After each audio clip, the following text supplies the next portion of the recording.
Now we will discuss about a respiratory system. A respiratory system is very important chapter for physiology and also for medicine subject. তো ইন্ট্রোডাকশনে আজকে আমরা আলোচনা করব generation of respiratory system.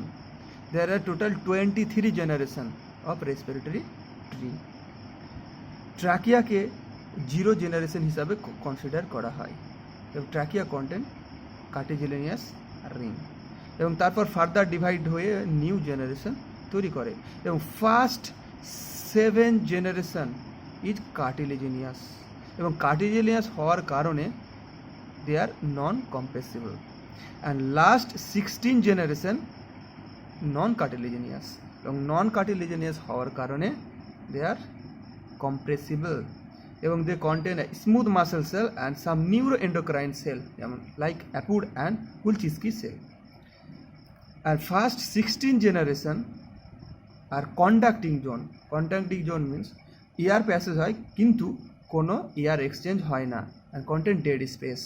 And last 7 generation are respiratory zone means their air exchange will occur.